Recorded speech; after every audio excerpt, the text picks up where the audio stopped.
Bueno, pues empezamos. Buenas tardes a todas y a todos. Muchas gracias por venir en esta tarde calurosa. Es la verdad algo de agradecer y de recordar.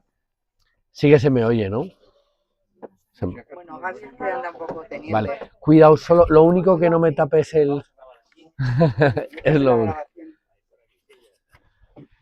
Lo primero, siempre empiezo agradeciendo a Intempestivos porque siempre nos cede el espacio para hacer este tipo de presentaciones. Es una librería comprometida. Si no la conocéis o es la primera vez que venís, por favor venid y comprar libros porque hay que facilitar a toda la gente que se compromete. Y bueno, la realidad es que en estos tiempos que corren, pues comprometerse y ponerse al lado correcto de la historia hay que agradecerlo. Y entonces yo siempre que estoy aquí me siento como en casa, así que muchas gracias a ellos y muchas gracias a los que habéis venido. A mi lado tengo a Vanessa Lillo, que fue diputada en la Asamblea de Madrid por Izquierda Unida y que aparte de ser una camarada excelente del Partido Comunista de Madrid y compañera de Izquierda Unida, bueno, pues es compañera de muchas batallas que nos está tocando dar, tanto a nivel federal, en el partido, como en Izquierda Unida, y bueno, pues vivimos tiempos convulsos en el país, en la política y en la izquierda, y como tal, pues nos toca a los que asumimos algún cargo de responsabilidad, pues dar la batalla. Y la verdad es que afortunadamente me ha tocado compartir con Vanessa en la misma trinchera y es un gusto y un placer. Y hoy tengo la suerte que además llevaba mucho tiempo esperando porque llevábamos por lo menos un año hablando, tienes que venir a Segovia. Por fin, la tenemos aquí. Así que muchas gracias por venir, Vanessa. Es un Gracias a placer. vosotros. Espero que vengas mucho más Hombre, no lo dudes. a Segovia. Y hoy vamos a presentar su libro, El lenguaje de Vox y su impacto en el debate político. Como digo, en un momento de auge reaccionario es muy importante analizar qué es lo que está pasando, qué es lo que está pasando en las condiciones materiales y qué es lo que está pasando en el campo de disputa. Yo siempre digo que todo es política, la... Venga, que llegáis a tiempo. Todo es política, en todo hay un campo de disputa, en la cultura, en el arte, en el deporte, que lo estamos viviendo en estos días en el Mundial, y por supuesto, pues en el lenguaje, sí, qué duda cabe. El lenguaje no es neutral, el lenguaje condiciona el pensamiento y pues el lenguaje crea marcos que hace que la población, el debate público, se mueva hacia un lado o hacia otro, ¿no? Luego están los medios de comunicación que siempre ayudan a escorarse hacia un lado y los intereses económicos que por supuesto operan. En este caso, Vane analiza en concreto a Vox, que es un partido, todo el mundo conocéis, es un partido español, es un partido con una especificación. Hay muchos partidos de extrema derecha. El auge reaccionario está impulsado por muchos de ellos. En Europa hay muchos tipos de partidos y Vox tiene unas particularidades concretas que Vane analiza en el libro y que yo creo que es muy interesante. Es muy interesante cómo ese tipo de partidos puede hacer con sus discursos, pues generar el marco que hace que las clases trabajadoras, por ejemplo, terminen votando a partidos que van en contra de sus intereses, pero bueno, pues que les motiva elementos culturales que hace que se sientan identificados. Así que sin más, dejo paso a Vane, que es mucho más interesante escucharla a ella. Muchas gracias y adelante. Bueno, muchísimas gracias. Vaya por delante un abrazo y todo mi cariño, que sé que hoy no es un día, no es el mejor de los días, así que todo mi Muchas afecto.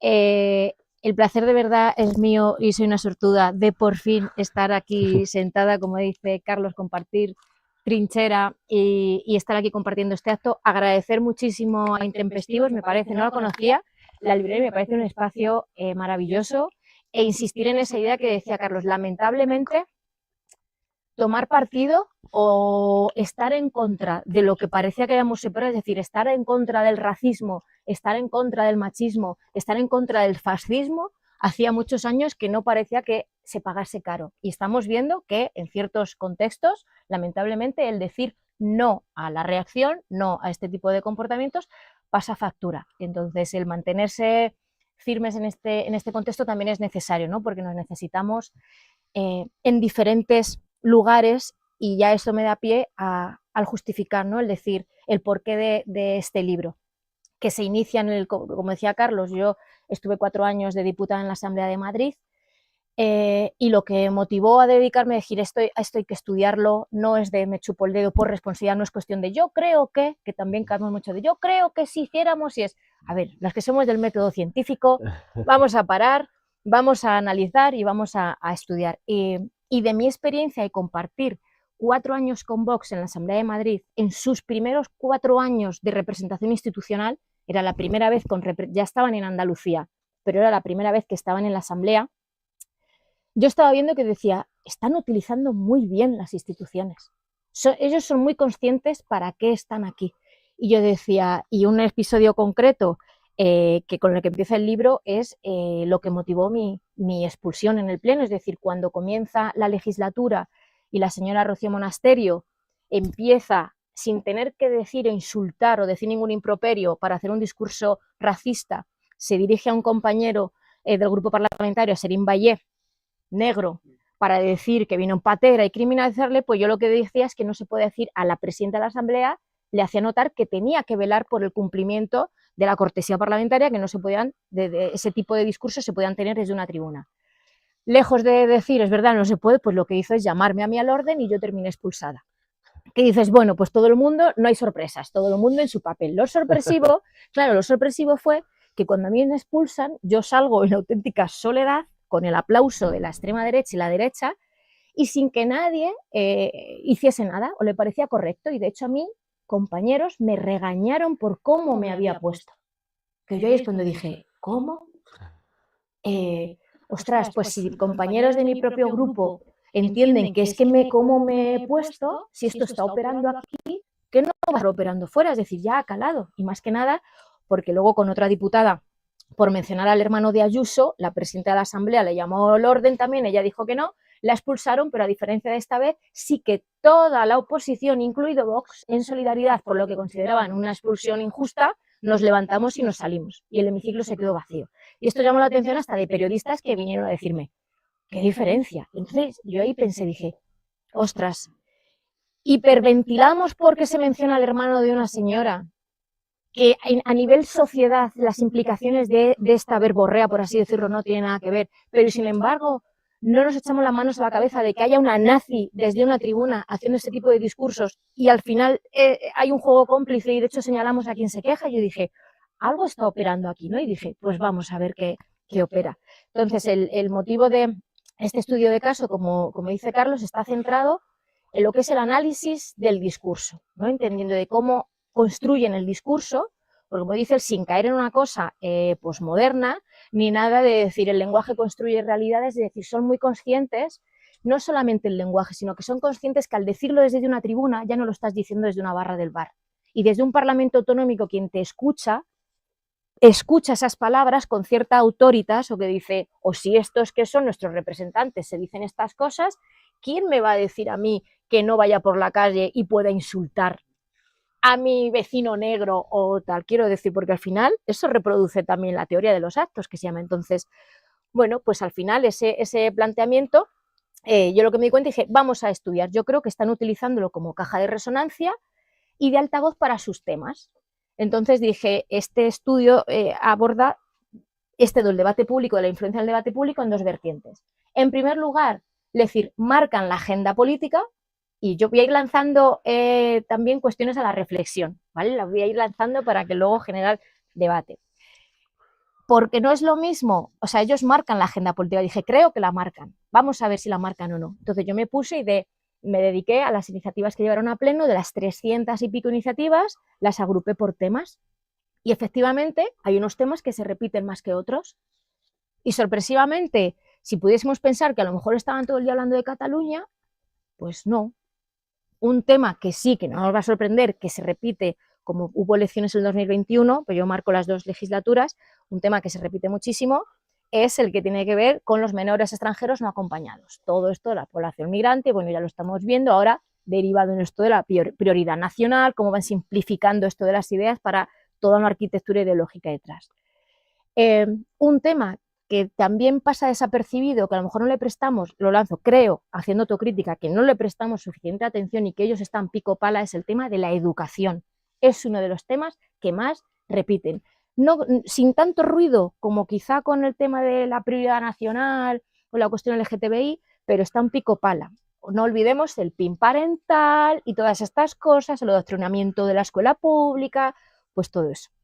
Y luego hay un tema que también se repite mucho, que es lo voy a meter en el saco que ellos denominan ideología de género, lo que tiene que ver con la igualdad de género y con toda la cuestión LGTBI. Pero eso no es desde siempre. Y esto también es la reflexión. Eso es una novedad que ellos introducen en la agenda en 2021. Lo cual también para la reflexión es qué estaba pasando en este país en el 2021.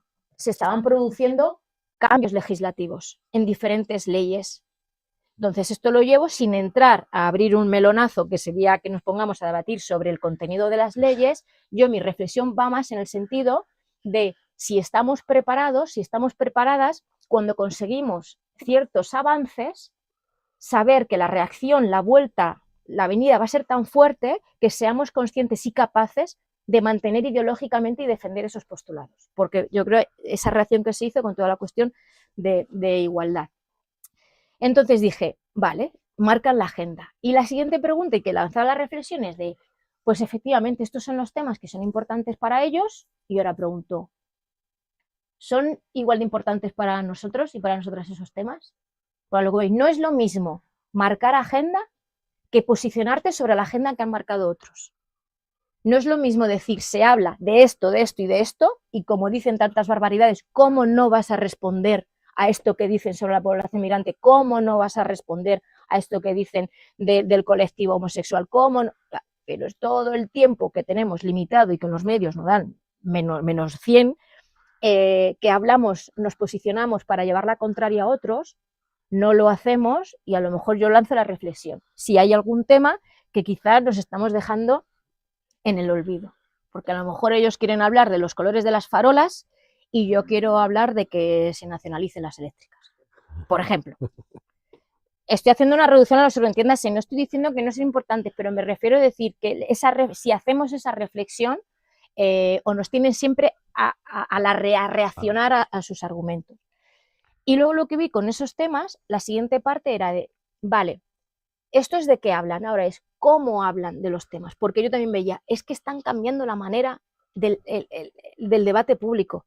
Entonces sí que es cierto, y luego voy a hablar en 4, toda la lógica, toda la arquitectura que hay detrás, porque daba igual del tema del que hables, repiten esa arquitectura, y aparte con ciertos recursos que son muy similares, siempre lo digo, yo recomiendo, si no lo habéis leído, un libro que se llama La lengua del tercer Reich, de Víctor Klemperer, un filólogo que es brutal, porque habla y hay muchísimos paralelismos de cómo utilizan el lenguaje y también de los peligros, que lo que él decía, Víctor Klemperer, él decía, no, si yo cuando me asusté es cuando gente que no era pro-Hitler y que no era nazi, empezó a replicar o empezó a justificar las ideas de Hitler. Ahí es donde está, y es lo que decíamos, ¿por qué nos estamos encontrando ahora gente que parece que vota o defiende ideas en contra de sus intereses? No es porque sean tontos, que también hay la reflexión de no hay cosa más tonta que un obrero de derechas. Cuidado, ahí algo está operando. Nadie actúa en contra de sí mismo, ¿no? O debiera, al menos conscientemente, pero pues ahí es el peligro, ¿no? El riesgo. Entonces, hay muchos elementos comunes, empezando por, y voy a ponerlo ejemplos, el recurso al miedo. El miedo es una emoción, la parte de lo emocional, que aquí nosotros también lanzo la reflexión, que nosotras pensamos que nos faltamos a la verdad si no hablamos única y exclusivamente desde el punto de mensajes de lo racional, porque entendemos que dato mata relato. Y yo aquí lanzo una idea, es que creo que ellos están consiguiendo que ya dato no mata relato, lamentablemente. Es decir, que en ocasiones da igual que te llegue tu vecino y te diga, es que la ocupación, y tú dices, pero ¿tú qué problema has tenido? Con ninguno. Pero, y da igual, porque ya se ha activado ahí una parte de la emoción o del miedo, de la amenaza de algo que es muy complicado contestar directamente solamente. ¿Cuál es la tecla? No sé, ahí estoy con el doctorado para saberlo. Pero de momento, pero es decir, utilizan esa parte de las emociones. Utilizan lo que un profesor, Manuel Lizcano, hablaba, y otros teóricos, de una retórica descarada. Y aquí voy a poner el ejemplo, cuando Ignatius dice, nos han robado el punk, es decir, esa retórica descarada que hace de gancho, yo creo también que les gusta además a los medios de comunicación, porque evidentemente que esto también, yo me acuerdo de la Asamblea de Madrid, que salía cabreadísima porque decía, no me puedo creer que 12 horas de debate donde han impedido que se apruebe una ley de residencias o donde han aprobado una ley ómnibus que no sé cuántitos, no salgan los medios. Y lo que sale es los 10 minutos del principio, donde sale Ayuso con la barbaridad del día, o donde que si Mónica García ha hecho así, que le apunta con una pistola al otro. Es decir, la política espectáculo, es decir, la noticia, no del fondo y del contenido, ¿no? Pues, y esa retórica descarada a ellos se les da muy bien para ya tener ahí la atención, que eso también lo utilizaban los nazis. Luego otro de los recursos que utilizan mucho es lo que se denominan los esquemas binarios. Esto lo digo, yo lanzo de deciros porque creo que son aplicables a muchos factores. Esquemas binarios, y voy a poner también un ejemplo. Una buena campaña que utilizaron los carteles de, no solamente las vallas del metro, donde ponía, el gobierno deja de gastar tanto en tu abuela y se lo gasta en un MENA. Dígame usted. Ojo, que aquí también hemos visto, se utiliza, si nos ponemos populistas, se utiliza en otros lugares, pero a lo que voy es que en ocasiones plantean cosas que dices, todo es el A o B, o conmigo o contra mí, amigo o enemigo, lo que no soy yo es contra mí. Entonces ese esquema binario que simplifica mucho el esquema, que marca el terreno de juego, a veces hace que nosotros nos pongamos a justificar y no, para, no entre, porque si entramos por ese esquema que ya te han planteado, nos encierran, ¿no? Vamos, entonces también, ¿no? Y son mucho de utilizar ese tipo de esquemas, simplificando mucho un discurso que es complejo, pero que hace lo que hace es dificultar. Entonces, son algunos de los elementos que utilizan, y todo esto aplicado, lo que decía, a 4 elementos principales, que justifica, yo creo, o esa facilidad para que la gente los sienta a ellos como los salvadores. En primer lugar, lo utilizan mucho el conflicto ideología política.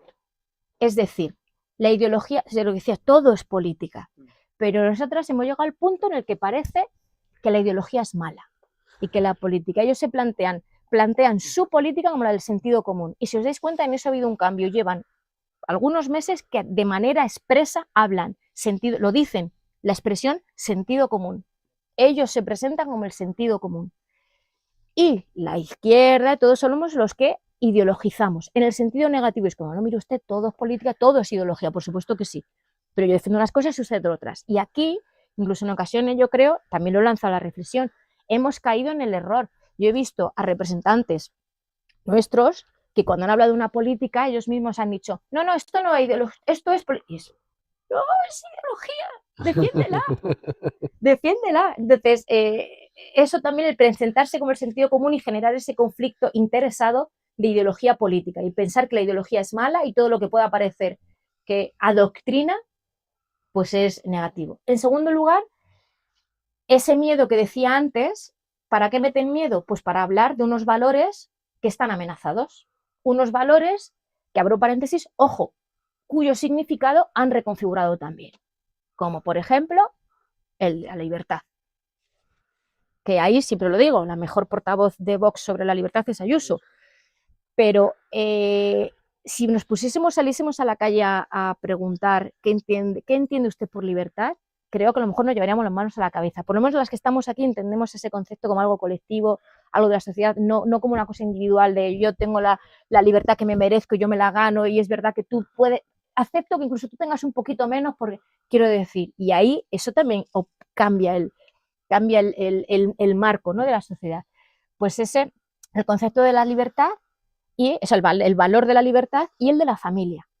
Claro, el de la familia muy vinculado también a la libertad, a la educación, lo que decía antes, es decir, el valor el concepto de la libertad asociado también a una cuestión seguritaria, es decir, ahora entendemos la libertad única y exclusivamente de si yo no puedo tener libertad si no tengo seguridad, y esto lo adelanto porque si tengo invasiones de personas que vienen a mi país que son criminales en potencia, estos son los que me están quitando la libertad.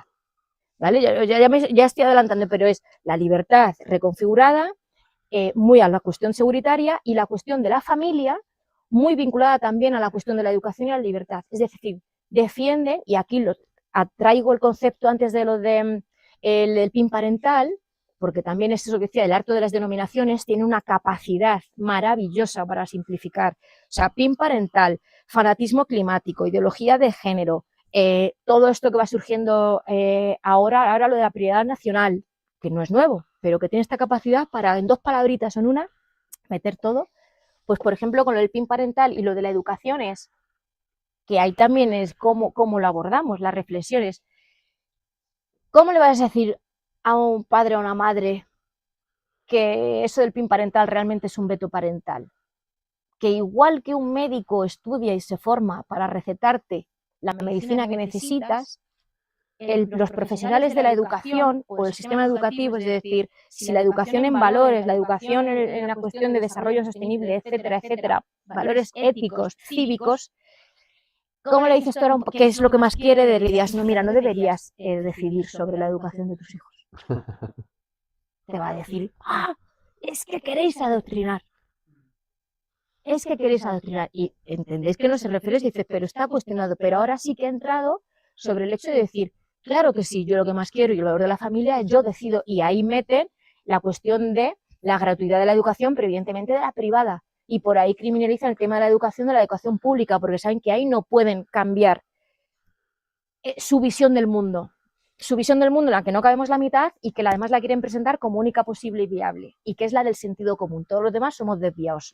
Las diferentes visiones del mundo y mundos que queremos construir son adoctrinadoras, etc. Entonces, con esos valores amenazados, cuando yo ya metí el miedo en el cuerpo, pues a la gente le tengo que decir, tranquilo, ¿sabes? ¿Quiénes son los culpables? Los culpables, que ni siquiera culpables, sentido culpable llaman mucho en términos bélicos, que también utilizaba mucho el lenguaje bélico el nazismo. Yo tengo que identificar, por lo tanto, ¿quiénes son los enemigos? En primer lugar, la izquierda, así, a grandes rasgos, la izquierda, porque es la que adoctrina. En segundo lugar, el feminismo, porque es la que quiere acabar el feminismo, lo que quiere acabar con el modelo tradicional de familia. Y con todo esto, por además, y aquí lo bueno, o sea, son todos ejemplos, el libro son ejemplos de discursos con esto que vengo a ejemplificar, o sea, que ejemplifica, es decir, a esto me refiero con esto en concreto. Cuando Monasterio dice, estos son los que te quieren robar a tus hijos, literal, que dicen te quieren robar a tus hijos, les obligan a ponerse falda, o sea, cosas así, escandalosas, pero que hacen su efecto. Y luego, evidentemente, ¿quién pone en peligro lo que decía antes? La libertad. ¿Quién pone en riesgo? Los que vienen a romper la seguridad, los criminales que vienen en patera. Por lo tanto, también ahí tienes cada uno de los culpables y enemigos, mis enemigos, por los cuales yo, si no vivo bien, es por ellos, no porque estemos en un sistema capitalista, etc, etc.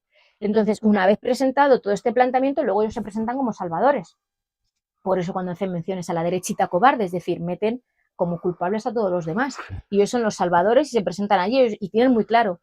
Y aunque... y es que son muy conscientes de que estamos en una batalla cultural, en una batalla ideológica, porque ahí lo digo, la propia Rocío Monasterio, ella lo reconoce, hemos venido aquí a dar la batalla ideológica. Y la están dando.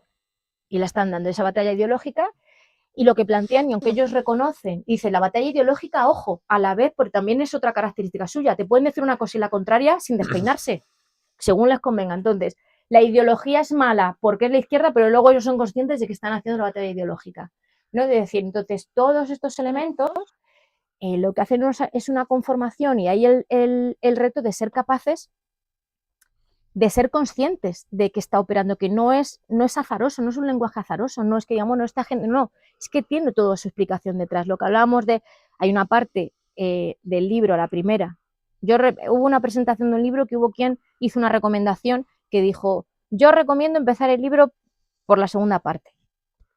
para que no se haga tediosa, porque la primera parte es todo el marco teórico a lo que yo justifico con esto de teoría de los actos, la cuestión del lenguaje, de los mnemos, es un poco más densa. Mi madre en confianza me dice, madre mía, eso es que es, mira que es pequeñito, pero... cariño, me supera. Yo me tenía que leer 3 o 4 veces, decir, ¿qué me está diciendo esta tía? Mira, por eso digo, pero... Vale, sí.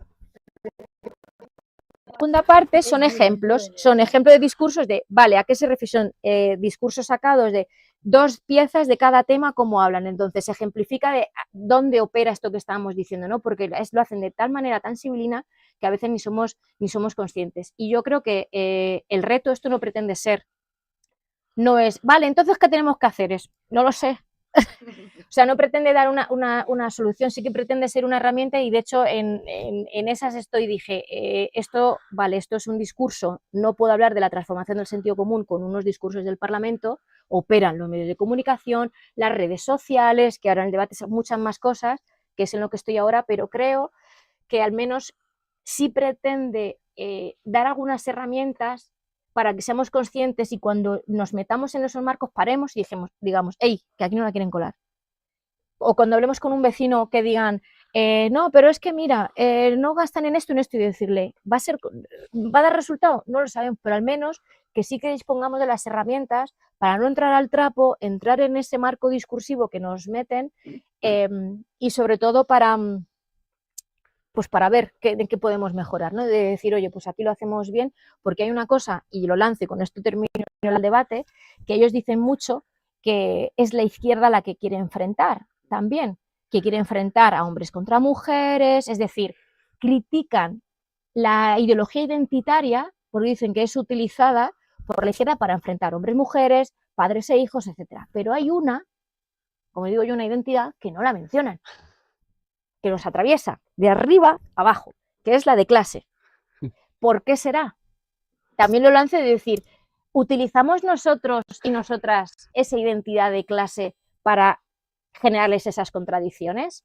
Porque estamos hablando, yo digo, joder, en todos estos enfrentamientos que dice nativos y extranjeros, nosotros, mujeres, digo, no dice oprimidos y opresores, no dice explotadores y explotados, porque ellos forman parte de la clase explotadora, porque además es su perfil, su política neoliberal, es decir, es que no hay de dónde cogerlo, entonces también es de lanzarlo de, bueno, pues a lo mejor yo creo que hay una grieta ahí donde sí se les puede poner frente a un espejo a la hora de decir, porque han intentado, pero yo creo que no les sale hacer esa parte como Le Pen de obrerista, de pues me voy a los barrios obreros para decir que yo soy el que te soluciona mientras esta gente está con patochadas y tal, pero yo creo que habría que verlo, esto de decir, es una sensación, esto ya no es fuera del libro, la sensación de que al final no les puede salir porque se les cae la careta. Yo lo que creo es que no sé si utilizamos la suficiente fuerza para quitarles la careta o nos ponemos a bailar en este baile de máscaras con ellos en otras veces, desde luego tenemos las de perder en muchas ocasiones porque ellos juegan pues con toda la cuestión mediática, la parte de los think tank que operan, del dinero, ya no solamente los youtubers, los streamers, todo esto, es decir, en todos los lugares en los que hay ahora referentes que aunque no se vinculan a partidos políticos, porque ojo, saldrá en el debate también, dicen, tienen mucho dinero los medios de comunicación, bueno, ya tenemos albises y cosas así que replican ese tipo de discursos y salen de grupos de Telegram, es decir, tienen referentes culturales que vienen a evidenciar esa batalla de las ideas en las que estamos. Entonces esto simple y llanamente lo que pretende ser un granito de arena que nos permita hacer un mejor análisis de la realidad concreta para lo principal y prioritario y urgente que yo creo que nos tiene a todos y a todas aquí y preocupados y ocupados, que es intervenir en la realidad para transformarla. Así que ojalá os sirva. Muchas gracias.